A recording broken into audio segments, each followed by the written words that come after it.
1788. Nous sommes donc au 18e. De Grasse, c'est un des grands personnages de l'histoire de notre ville. Et c'est pour ça que j'ai voulu en parler, d'autant que il a été longtemps oublié.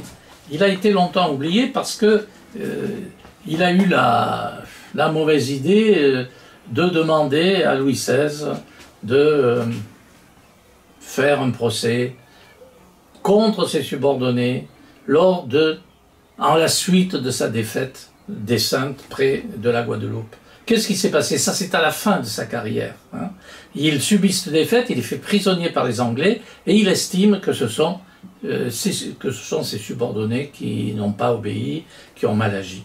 Donc, voilà, il embête Louis XVI avec ça. D'où cette expression, qui est celle de Louis XVI au moment où il apprend sa mort en 1788, « Rendons grâce à Dieu ». Rendons grâce à Dieu, c'est le jeu de mots. Est-ce que ça veut dire « rendons le compte de grâce à Dieu » ou est-ce que ça veut dire « rendons grâce à Dieu », c'est-à-dire « merci qu'il soit parti parce que celui-là, il m'a bien gonflé en quelque sorte ». Voilà, enfin, voilà. Donc, suite à cet événement de la bataille des Saintes, suite au fait qu'il était prisonnier des Anglais, suite à ce conseil de guerre, on n'a plus parlé de Grasse. Et du coup, le roi a pensé qu'il avait compromis, comme il le dit ici dans le texte qu'il lui a envoyé, dans la lettre qu'il lui a envoyée, qu'il a compromis par des accusations mal fondées la réputation de plusieurs officiers pour se justifier de cette défaite. Et en fait, Louis XVI considérait que cette défaite, elle aurait pu très bien s'expliquer par l'infériorité du nombre de vaisseaux qu'il avait, et puis par la malchance. Elle n'a pas eu de conséquences particulières, car nous allons parler, nous, aujourd'hui, des victoires de Grasse, et non pas de défaites. Donc c'est un événement secondaire, mais qui a entraîné sa disgrâce. Et cette disgrâce a bénéficié à Suffren. Suffren, dit-on dans la marine, Suffren, c'est l'autre grand chef provençal. Donc c'est l'homme de Saint-Tropez. Suffren était parti aux Indes, il est revenu victorieux, et du coup c'est lui, la même année que Grasse, c'est-à-dire 1783, et c'est lui qui a recueilli tous les lauriers de cette guerre d'Amérique, dont on va parler longuement, bien sûr. Pour l'instant, on ne voit pas trop ce que c'est, mais on va voir tout ça dans le détail. Donc c'est Suffren qui a été glorifié, c'est de Suffren dont on a parlé ensuite, c'est de Suffren dont parle Napoléon quand il dit « il me manque un grand marin, il me manque Suffren », et il faudra attendre les Américains, qui eux savent très bien ce qu'a fait Grasse en Amérique, il faudra attendre les Américains en 1931 pour que le nom de Grasse soit bien sûr remis à l'honneur. Bon, les Américains n'ont pas oublié, et ils n'ont pas oublié parce que sur le timbre que vous voyez là sur l'écran, eh bien on voit Rochambeau qui commandait le corps expéditionnaire français. Donc Rochambeau avait à peu près 6000 hommes, il avait été envoyé par Louis XVI en Amérique. Washington avait à peu près 6000 insurgés américains. Donc vous voyez, l'apport de la France est considérable, hein, autant que de troupes qu'à Washington, et de Grasse amène 20 000 hommes sur sa flotte, c'est gigantesque, et 3500 fusiliers marins. Donc vous voyez la force qu'il amène, il bloque les Anglais et impose leur capitulation. Voilà pourquoi les Américains ont mis ces trois personnages sur le timbre qui célèbre le 150e anniversaire de la bataille de Yorktown. Et alors il manque quelqu'un que tout le monde connaît en France, c'est Lafayette, il n'y est pas. Et pourquoi il n'y est pas? Bien parce que lui, le pauvre Lafayette, il était dans l'armée des États-Unis, il commandait un petit détachement de 1000 hommes, et donc, vous voyez que nous avons retenu Lafayette, l'histoire a retenu Lafayette, mais en fait le boulot a été fait par Grasse, d'où l'intérêt d'en parler, nous qui sommes grassois. En 31 toujours, c'est-à-dire l'année du timbre, un Américain, l'Américain Macomber, offre à la France une stèle et une statue de Grasse qui est au Trocadéro à Paris. Voilà.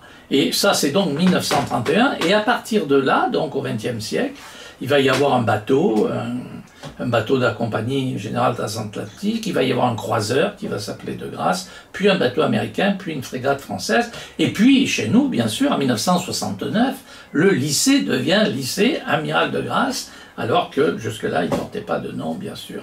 Donc voilà, au XXe siècle, dans la deuxième moitié du XXe siècle, on se rend compte, on remet au goût du jour ce personnage, et en 2017 et 2019, le plâtre du monument de Paris arrive dans le Palais des Congrès. Il y a la statue et le plâtre qui sont dans l'entrée de notre Palais des Congrès. Voilà, donc maintenant, il est en statue sur le cours, la statue de Cyril Lapatelière, voilà, on le connaît, il n'y a pas de doute, avec Fragonard, c'est un des grands de notre histoire locale. Mais alors, il y a un deuxième titre que j'ai mis, là, vous l'avez vu, c'est vers l'apogée de la marine française. Pourquoi? Parce qu'en 1722, quand François-Joseph de Grasse naît au Bar-sur-Loup, on dit aujourd'hui, à l'époque on disait au Bar, en 1722, la France n'a plus de bateaux, n'a plus de navires de guerre, parce qu'après les guerres de Louis XIV, il ne reste plus rien, parce que sous Louis XIV, au début, il y avait une grande marine, mais ensuite il a fallu donner la priorité à la guerre sur le continent, et par conséquent, il ne reste plus rien, il nous reste 50 navires, l'Angleterre n'a plus de 100, vous voyez, bon. Et de plus, ceux qui gouvernent, c'est-à-dire après Louis XIV, donc la Régence, puis le jeune Louis XV, ils veulent conserver l'alliance de l'Angleterre. Par conséquent, voilà, ils ne sont pas enclins à refaire une marine pour l'instant. Donc, je disais, 1722, quand de Grasse naît, il n'y a plus de navire ou plus guerre. Et en 1783, au contraire, lorsque il meurt, eh bien, la marine française vient de vaincre la marine anglaise pour la seule fois de son histoire, et on a presque autant de bateaux que les Anglais. Donc, vous voyez, à la fois, ce que nous allons faire, c'est de suivre de Grasse qui grandit, qui devient officier, puis officier général, et finalement officier général victorieux, et en même temps, la marine française grandit de la même façon, et elle se développe jusqu'à ce que, au plein de sa puissance, elle lui soit confiée, à lui de Grasse, et qui remporte les victoires. Donc voilà, il y a un parallèle. Donc, première partie, les premiers pas, 1722-1749, les premiers pas de Grasse, les premiers pas de la marine française. Alors d'abord, on va revenir au Moyen-Âge, en 972, lorsque Guillaume le Libérateur, comte de Provence, chasse les Sarrasins, c'est-à-dire les Arabes, de Provence. Et en chassant les Sarrasins de Provence, parce que, bon, bien sûr, ces Sarrasins, ils s'étaient plus ou moins implantés, ils étaient à la garde freinée, ils surveillaient l'école, ils rançonnaient les voyageurs, enfin, ils créaient une insécurité assez importante, ils ont ruiné Fréjus, ils ont attaqué Antibes, enfin, etc. Voilà. Donc, le fait de chasser les Sarrasins a rétabli la sécurité. Hein. Et pour chasser les Sarrasins, il s'est entouré, évidemment, de personnages, d'adjoints, de chevaliers, et un de ces chevaliers, c'est Rodoard.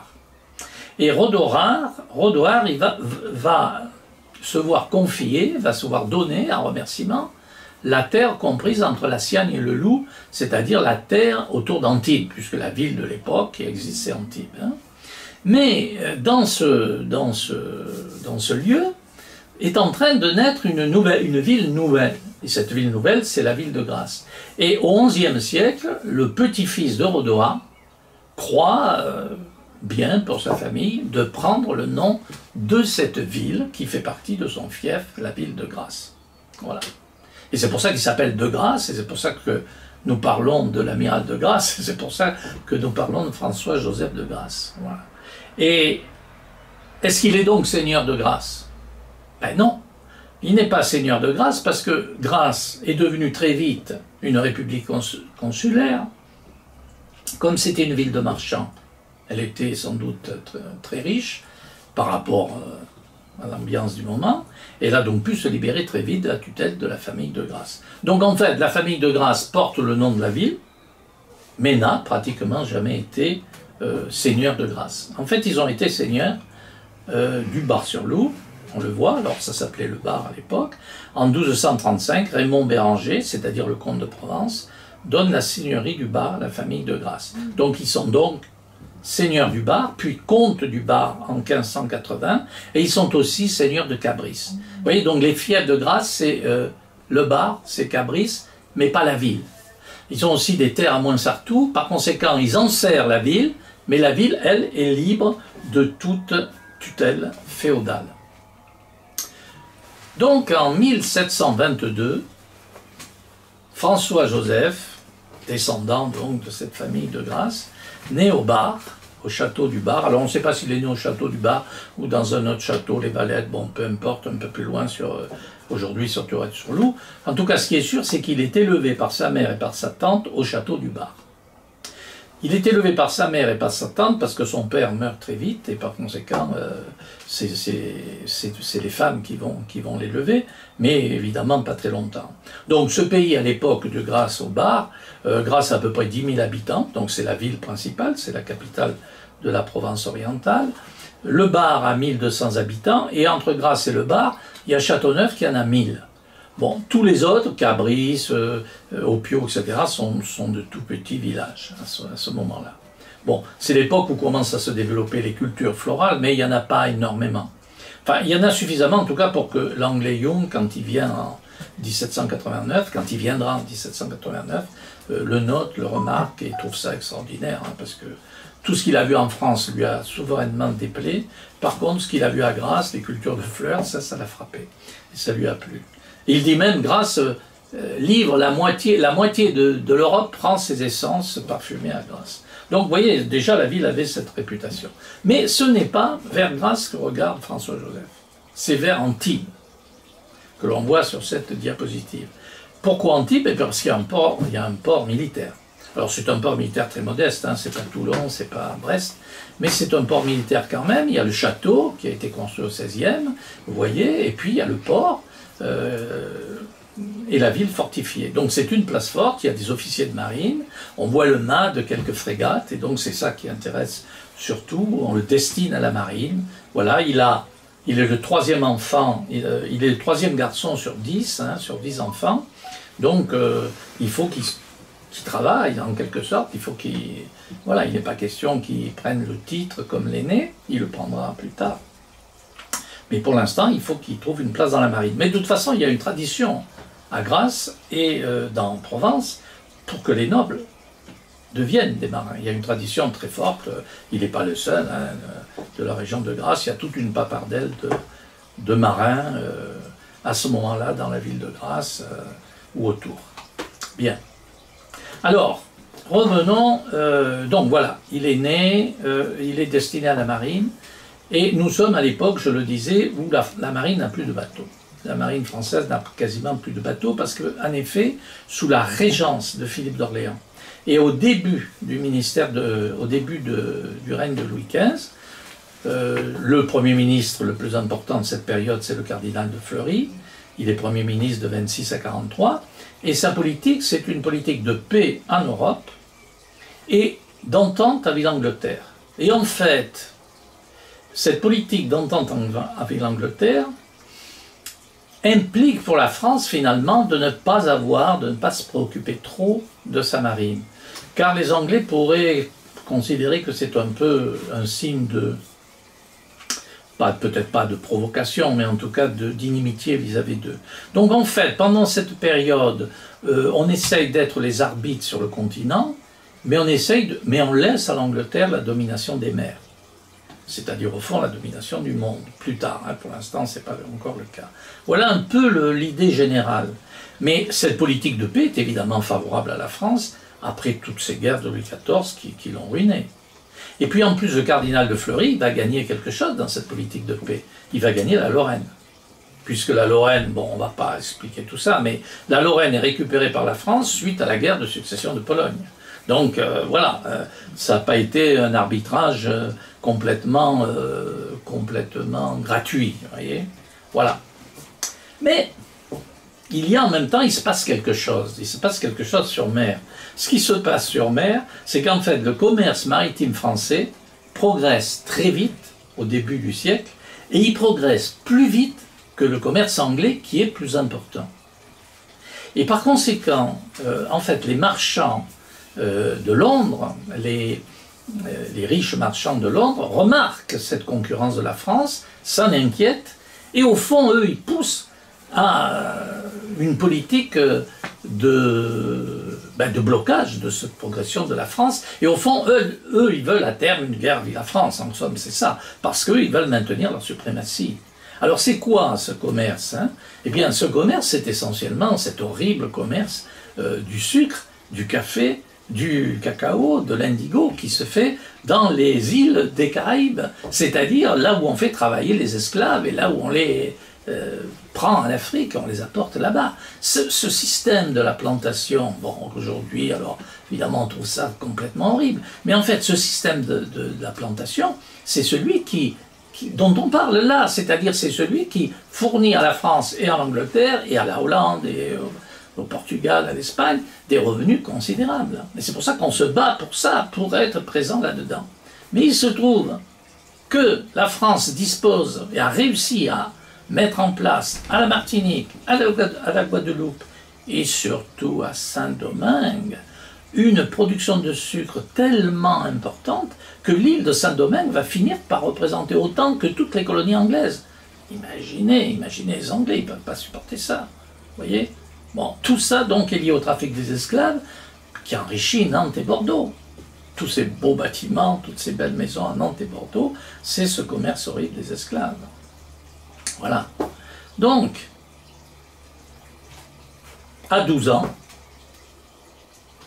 maintenant qu'on a vu un peu ce qui se passait au niveau du monde, François-Joseph, 12 ans, et à l'époque on commence à être grand très vite, hein, il va rentrer à l'école des gardes marines, c'est-à-dire des officiers de marine de Toulon. Alors là, il est que, évidemment, c'est préparatoire. Mais il y a une... Alors, nous sommes à Toulon, vous voyez donc sur l'image le plan de Toulon en 1700, magnifique plan. Toulon est tout neuf, Toulon vient d'être reconstruit par Vauban. Il y a la vieille darse d'Henri IV sur la partie est, et il y a la nouvelle darse sur la partie ouest, c'est-à-dire la darse de Vauban, et puis Vauban a fortifié la ville. Donc c'est devenu un très beau port militaire, mais évidemment ce port militaire ne concerne pas les Antilles, ne concerne pas l'Angleterre, il est en Méditerranée, on est bien d'accord. Mais il y a une formation qui est bien meilleure que celle qu'ils pourraient recevoir à Toulon, même si c'est les jésuites qui forment les marins à Toulon, il y a une formation qui est bien meilleure, c'est la formation que donne l'Ordre de Malte à La Valette, c'est-à-dire dans l'île de Malte. Et cette formation, elle est très prisée par les marins, notamment par toutes les grandes familles de la noblesse. Et c'est donc cette formation que François-Joseph va intégrer de 1734 à 1737. Donc il va recevoir sa formation de chevalier, c'est l'ordre de Saint-Jean de Jérusalem. Donc à la fois on fait une journée d'hôpital, et puis tout le reste du temps on apprend ce que doit savoir un officier de marine. Et avantage sur Toulon, c'est qu'on navigue sur les galères de l'ordre de Malte. Car l'ordre de Malte a 8 galères, à peu près, 8 galères en vaisseau à cette époque, et ces galères sont en guerre constante contre les pirates, contre les sarrasins, contre les musulmans. Et évidemment, quand ils attrapent des musulmans, ils les réduisent en esclavage, et quand les musulmans attrapent des chrétiens, ils les réduisent en esclavage sur leur galère à eux. Donc voilà, ils font la même guerre en fait que les musulmans, tout le monde se fait la guerre de cette façon. Il y a 50 000 esclaves musulmans sur l'île de Malte, c'est-à-dire beaucoup plus que la population, vous voyez, et c'est eux qui évidemment font toutes les tâches matérielles. Donc vous voyez, il y a des esclaves en somme, puisque c'est des prisonniers de guerre qui deviennent esclaves. Bon, donc il est là à 15 ans, donc de 12 à 15 ans, et il va finalement, à l'issue de cette formation, il a le choix entre deux voies. Soit il reste dans l'ordre de Malte et reste sur les galères, soit il opte pour la marine royale, et donc c'est évidemment ce qu'il va faire. Il va donc revenir à Toulon. En fait, à Malte, il était dans ce qu'on appelle la langue de Provence, parce qu'à Malte, on distinguait les gens par rapport à leur origine linguistique. Et tout le sud de la France, tous les chevaliers du sud de la France, c'était la langue de Provence. Voilà, à l'époque, le mot Provence veut dire en fait le midi. Ça part de Bordeaux, ça va jusque, voilà. La langue de Provence et tout ça, pour l'ordre de Malte. Voilà, donc ils sont très nombreux, les chevaliers de Provence à Malte. Et c'est tous les grands noms de la marine française sont passés par là. Voilà, donc il arrive à Toulon. Il arrive à Toulon, et à Toulon, bon, ben, la marine a fait un petit peu de progrès à ce moment-là, puisque de 1723 à 1749, nous avons un ministre de la marine dont nous allons parler, le comte de Maurepas. Il est secrétaire d'État à la marine de Louis XV, et il se rend compte, monsieur de Maurepas, que puisque la France a une marine marchande importante, qui commence à concurrencer celle de l'Angleterre, il lui faut une marine de guerre pour escorter et pour assurer la protection de cette marine, et puis pour garder la route des Antilles, etc. Donc sans vouloir aller jusqu'à égaler la marine anglaise, il faut quand même avoir suffisamment de bateaux pour pouvoir protéger notre commerce. Et pour cela, il va s'entourer de gens très compétents. On voit ici l'inspecteur général de la marine, Duhamel de Monceau. Il va s'entourer de gens très compétents, de constructeurs, et il va rationaliser la construction des navires. C'est-à-dire qu'on va, sous Louis XIV, les navires se font de façon artisanale. Et maintenant, on va faire les navires de façon quasi industrielle, c'est-à-dire on va préparer des pièces détachées, que l'on fabriquer à l'avance, on va travailler dans les arsenaux de façon organisée, et du coup, on va de plus en plus vite pour monter les bateaux, là où il fallait plusieurs années, on va y arriver à peu près en un an, c'est absolument impressionnant. Donc on va aboutir à un modèle, qui est le modèle de tout le 18e, qui est le vaisseau de 74 canons, qui va être un modèle très en avance sur son temps, dont vous voyez ici le modèle le plus abouti, qui est l'Invincible, et qui sera copié ensuite, voilà. Malheureusement, ces bateaux dernier cri, vont être confisqués par la marine anglaise, c'est pour ça que vous voyez qu'il a le drapeau britannique, ils vont être confisqués, ils vont être pris par la marine anglaise dans la prochaine guerre dont nous allons parler, la guerre de succession d'Autriche, et du coup, les Anglais vont observer, copier et évidemment tirer profit de cette avance technique que la France a eue là pendant un moment. Alors en 1744, à la veille de la guerre de succession d'Autriche, l'Angleterre a 120 vaisseaux et 64 frégates, donc les vaisseaux, ils ont au moins 70, 80, jusqu'à 100 canons. Les frégates n'ont qu'un rang de canons, donc ça en a une vingtaine, ou maximum 25-30. Donc la frégate c'est plus rapide, le vaisseau c'est plus lent, mais il est plus puissant.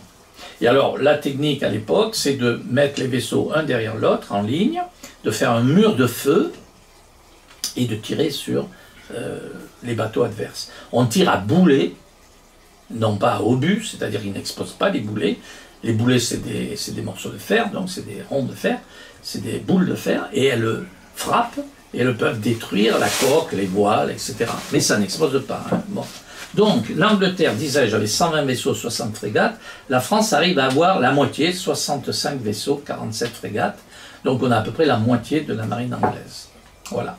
Donc ces 74 canons, comme vous voyez là, c'est un navire qui fait, il faut 2500 chaînes pour le faire, il faut des résineux pour les mâts, donc il y a au moins 4-5 résineux pour faire un mât, il y a 4 mâts, il faut 84 tonnes de cordage, donc on fait ça dans la corderie, dans ces grands bâtiments qui ont été construits par Colbert, à Toulon par exemple, hein, qui existent encore aujourd'hui, donc pour tresser les cordes, et puis il faut des mètres carrés, 3000 mètres carrés de voile, et là-dedans, dans ce bateau, il y a 700 hommes, il faut amener les animaux, il y a des veaux, il y a des vaches, il y a des moutons, il y a tout ça pour ravitailler les officiers et les marins, il y a des anchois, il y a des sardines, car on ne pêche que très peu, on n'a pas le temps, donc il faut tout amener, n'est-ce pas? L'eau, il faut amener l'eau.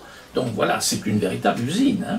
C'est une véritable usine. C'est une usine dans laquelle les gens de conditions différentes ne se croisent pas. Hein. Les officiers sont à l'arrière, les marins sont à l'avant. Les officiers ont 2 bouteilles, c'est-à-dire 2 WC, si vous voulez, qui permettent de jeter à la mer les excréments. Les marins, ils sont 700, ils ont 2 bouteilles. Et quant au commandant, il a une bouteille pour lui tout seul. Vous voyez, nous sommes sous l'Ancien Régime, c'est évidemment, les hiérarchies sociales sont évidemment terribles. Les officiers sont en uniforme, les marins sont en rayon. C'est horrible. Bon. Alors, la guerre de succession d'Autriche. La guerre de succession d'Autriche, bon, on ne va pas raconter toute la guerre de succession d'Autriche, c'est pas le sujet. Mais enfin, c'est à la suite de l'arrivée au trône de Marie-Thérèse. Marie-Thérèse va se révéler une grande souveraine d'Autriche. Pour l'instant, c'est une jeune fille, et donc tous les autres machos qui sont autour se disent « Ah, c'est très bon, comme c'est une nana, on va pouvoir s'emparer de son trône. » Et que fait la France dans cette affaire? Eh bien, la France, dans cette affaire, s'allie avec l'Espagne. Depuis Louis XIV, l'Espagne est gouvernée par un descendant de Louis XIV, donc il y a une alliance naturelle maintenant entre la France et l'Espagne. Et puis la France s'allie avec la Prusse, parce que la Prusse et la France veulent acquérir des avantages sur cette pauvre Marie-Thérèse. Mais parallèlement à ça, il y a une autre guerre qui se fait, qui est une guerre maritime entre l'Angleterre et l'Espagne à propos des histoires des colonies. Et cette guerre entre l'Angleterre et l'Espagne va entraîner la France dans la guerre, c'est-à-dire l'Espagne étant notre allié, comme l'Angleterre et l'Espagne se font la guerre, l'Angleterre demande l'aide de la France. Et c'est pour ça que Grasse, alors comme s'il est noble, normalement on doit l'appeler Grasse. Alors évidemment pour nous c'est compliqué parce que ça nous fait penser à la ville, hein, parce que de Grasse, il faudrait mettre quelque chose avant, normalement, c'est-à-dire François-Joseph de Grasse, le comte de Grasse. Mais pour l'appeler, on va dire Mirabeau, on va dire Grasse, on va dire La Rochefoucauld, on va pas... Donc voilà, alors nous on l'appelle Grasse, mais ça nous fait un peu bizarre, mais vous vous habituez, donc vous allez vous habituer. Donc c'est son baptême de feu pour Grasse parce que il est avec les Espagnols à Toulon. Et les Espagnols sont réfugiés à Toulon et les Anglais viennent attaquer Toulon, non pas pour attaquer la flotte française, mais pour attaquer les Espagnols. Et la flotte française va aider les Espagnols et on va s'en tirer. Sauf que pour Grasse, pour Suffren, qui est là également, c'est la première fois qu'ils ont un combat naval. Et dans ce combat naval, au fond, on arrive à permettre aux Espagnols de partir chez eux et on arrête donc la marine anglaise. Bon, voilà. Mais à la fin de la guerre, donc pendant la guerre de succession d'Autriche, la flotte française encadre les convois et on s'en sort pas trop mal, on évite de graves défaites. Donc au fond, le commerce français continue malgré la guerre et malgré la marine anglaise. Mais en 1747, la guerre va se terminer en 1748. En 1747, deux batailles très dures, deux échecs très durs sont infligés à la flotte française. Mais c'est deux échecs avec les convois, c'est-à-dire la flotte française escorte des convois et les Anglais arrivent, veulent s'emparer des convois marchands, donc les ordres sont de protéger les convois marchands, leur permettre de s'échapper et sacrifier les bateaux de guerre. Ah oui, voilà. Alors les bateaux de guerre sont obligés de se sacrifier, mais les convois marchands peuvent fuir, seulement du coup, se sacrifier, ça veut dire se battre jusqu'au bout, et ils sont faits prisonniers, et c'est là que l'Invincible et les autres bateaux sont capturés par les Anglais. Et c'est dans le combat naval de mai 1747, au large de l'Espagne, que Grasse est blessé, et qu'il est fait prisonnier par les Anglais. Alors il sera fait prisonnier deux fois, vous voyez, une fois là, une fois à la fin de sa vie. Il est fait prisonnier par les Anglais, mais heureusement pour lui, la paix d'Aix-la-Chapelle est signée tout de suite, 1748.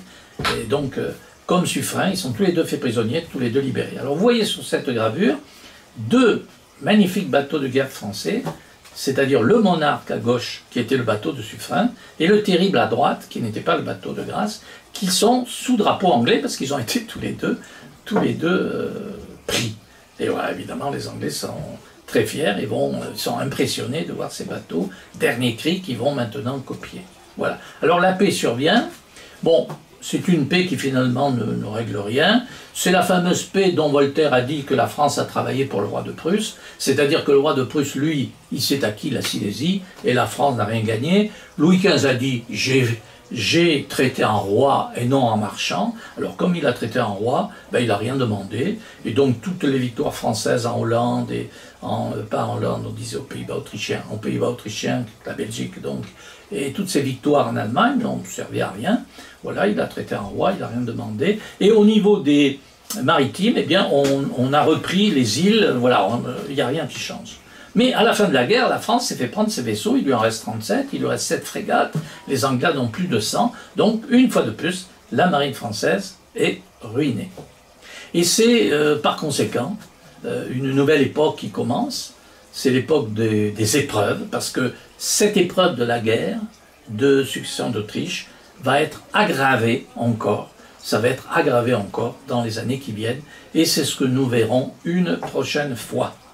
Les épreuves, 1749-1774. Donc nous avons vu dans la partie précédente que François-Joseph est devenu officier de marine, qu'il a eu son épreuve du feu à Toulon, qu'il a été fait prisonnier à la fin de la guerre de succession d'Autriche, et que cette guerre finalement se termine pour la marine française par une sorte de recul malgré tout, puisque ses meilleurs bateaux ont été pris, et puis la plupart ont été soit pris, soit détruits finalement. Bon, donc, ce n'est pas brillant, mais la période que nous ouvrons maintenant va être encore pire. C'est pour ça que je l'ai intitulé « Les épreuves ». Voyons en effet ce qu'il se passe. Il se passe que la guerre de succession d'Autriche n'a rien changé, n'a rien réglé. C'est-à-dire le commerce français, le commerce maritime français, la production de sucre, de café, d'indigo dans les îles françaises continue de croître. Ça n'a pas été touché par la guerre de succession d'Autriche, on s'est rendu les possessions.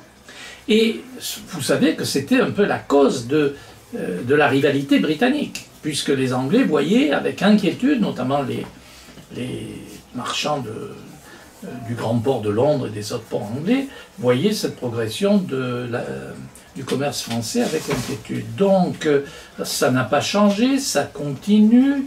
Par exemple, à Saint-Domingue, la plus productive des îles françaises, vous voyez, la production de sucre est passée de 75 tonnes de 1714 à 1742 à 4300 tonnes.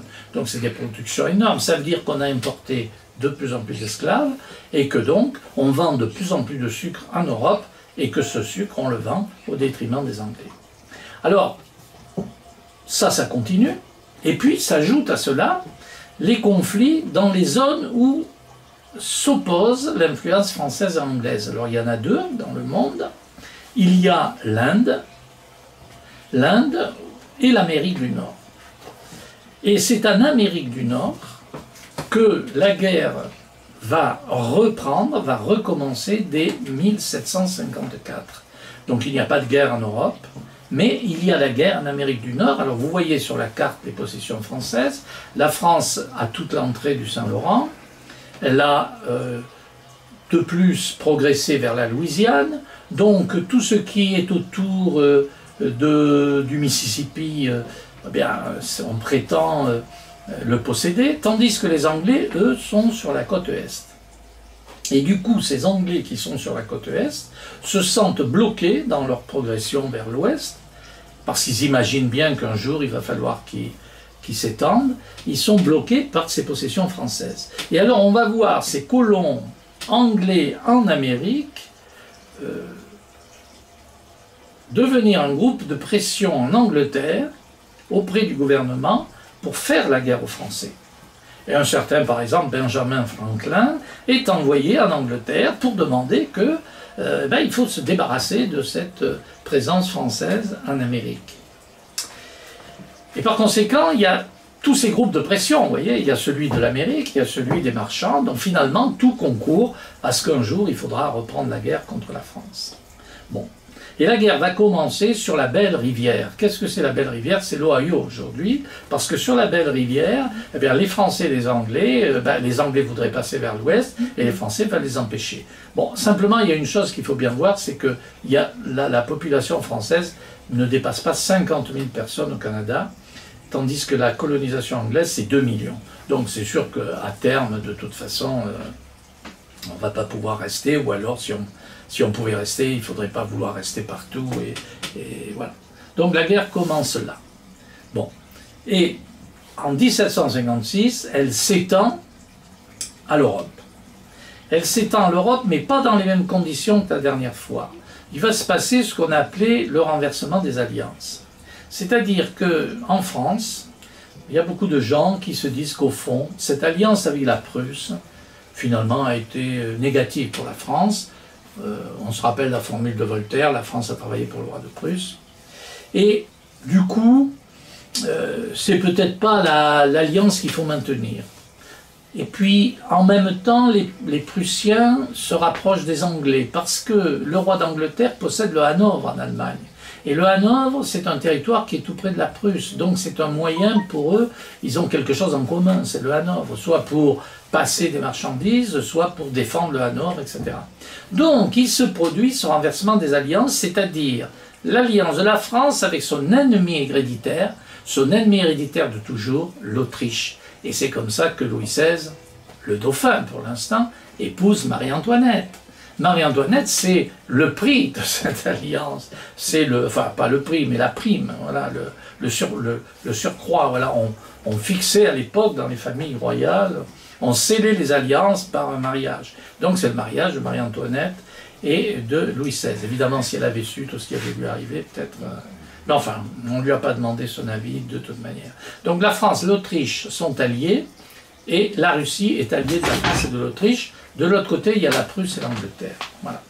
Donc la guerre reprend dans ces conditions, et en Angleterre, celui qui arrive au pouvoir, c'est William Pitt. Il n'est pas Premier ministre, il est ministre de la guerre, mais il incarne le gouvernement anglais, et surtout son idée à William Pitt, qui va imposer au roi, qui va imposer au gouvernement, c'est qu'il faut briser le commerce colonial français, il faut s'emparer des colonies françaises.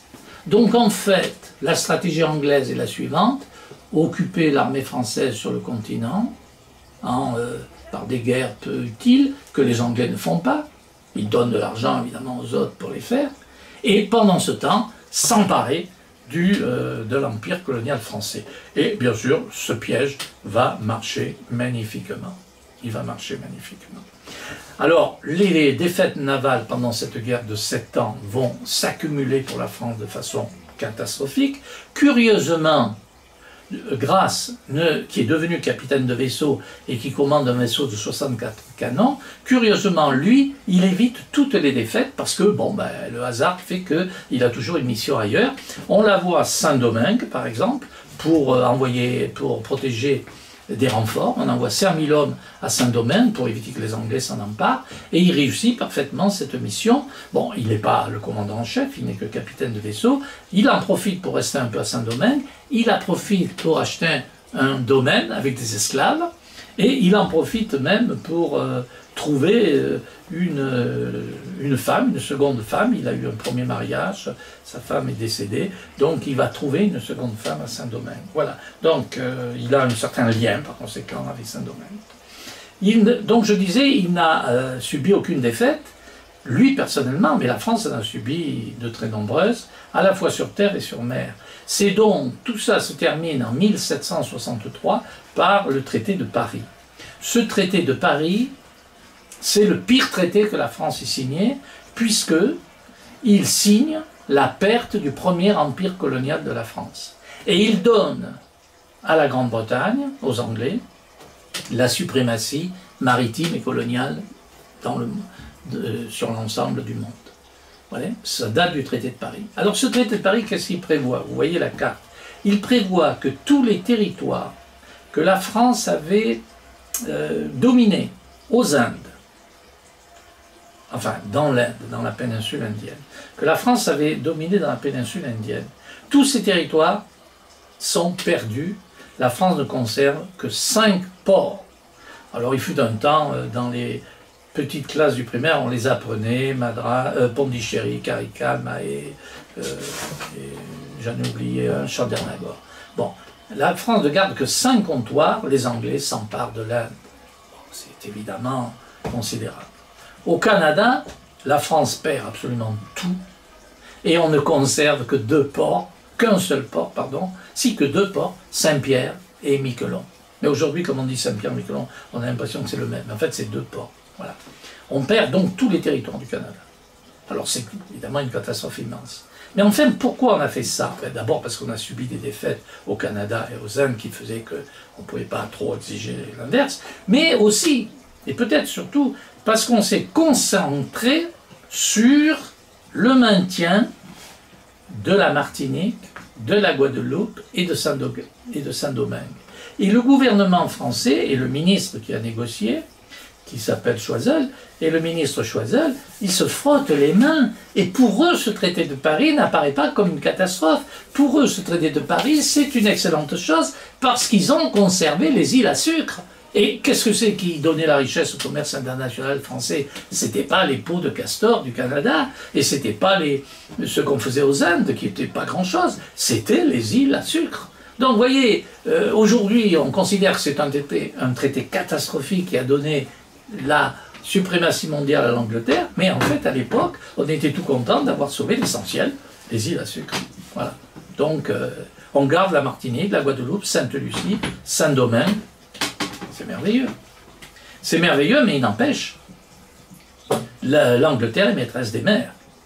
Alors, Choiseul se dit, il se rend quand même compte de la catastrophe, et par conséquent, il va entamer, comme son prédécesseur, dont on avait parlé dans le premier chapitre, c'est-à-dire Maurepas, il va entamer le redressement maritime de la France. Il va vouloir reconstruire une marine, parce qu'il se rend compte que la possession d'une marine permet d'imposer à l'Angleterre la présence de la France dans le commerce international et dans les affaires du monde. Donc il nous faut une marine, il en est persuadé. C'est comme ça qu'il réussit le coup fameux, en 1768, le coup fameux de la Corse. Pourquoi il achète la Corse à Gênes et pourquoi les soldats français vont s'emparer de la Corse? Ben pour empêcher les Anglais, évidemment, d'y être, parce que c'est une base en Méditerranée. Alors, c'est pas les îles, c'est pas les Antilles, mais n'empêche, bon, il est assez content de cette petite revanche. S'emparer de la Corse, ça augmente la présence de la marine française en Méditerranée. Donc, Choiseul va concevoir un programme de 80 vaisseaux, 44 frégates, qui doivent être construites dans les 3 arsenaux de Brest, Rochefort, Toulon. Il veut une marine de la revanche, mais il y a un hic. Le hic, c'est que Louis XV n'en veut pas. Louis XV veut rester fidèle à la politique de paix avec l'Angleterre. Il ne veut pas recommencer. Il a quand même subi un coup, il se rend compte que les Anglais sont très puissants, il ne faut pas recommencer ça. Donc il ne veut pas de marine, et il ne veut pas, et il va se débarrasser de Choiseul en 1770. La seule chose que fera Louis XV pour la marine, c'est ce que vous voyez sur l'écran, c'est ces magnifiques tableaux du peintre d'Avignon, Vernet, Joseph Vernet, qui va peindre tous les ports, n'est-ce pas, Rochefort, Toulon, Brest, etc., Marseille, voilà. Ça, il reste une collection magnifique, vous voyez là, Rochefort, avec un vaisseau qui est en construction. Et là, le bâtiment que vous voyez là à droite, c'est la corderie royale de Rochefort, c'est-à-dire ce très long bâtiment dans lequel qui permet de faire ces immenses cordes dont les bateaux ont besoin. Mais néanmoins, même si Louis XV ne donne pas la priorité à la marine, il y a un mouvement dans le pays. Alors évidemment, quand on dit un mouvement dans le pays, il ne s'agit pas des pauvres, sans doute de paysans qui ne veulent pas savoir où se trouvent les îles des Antilles, non. Mais il y a quand même un mouvement dans le pays qui s'organise et qui se développe pour que la France ait une marine. Et c'est pour ça que 17 vaisseaux vont être construits par les villes et les provinces pour être offerts au roi. Alors évidemment, c'est une idée de Choiseul, Choiseul les a sollicités, mais la réponse a été considérable. Et donc, par exemple, la ville de Paris, vous voyez ici le ville de Paris, ça sera le bateau amiral de notre héros de Grasse. Eh bien, le ville de Paris est construit en 1764 à 90 canons, c'est un 3 ponts, et il est construit, il est payé par la ville, pas entièrement, mais en partie. Donc 17 vaisseaux, c'est considérable.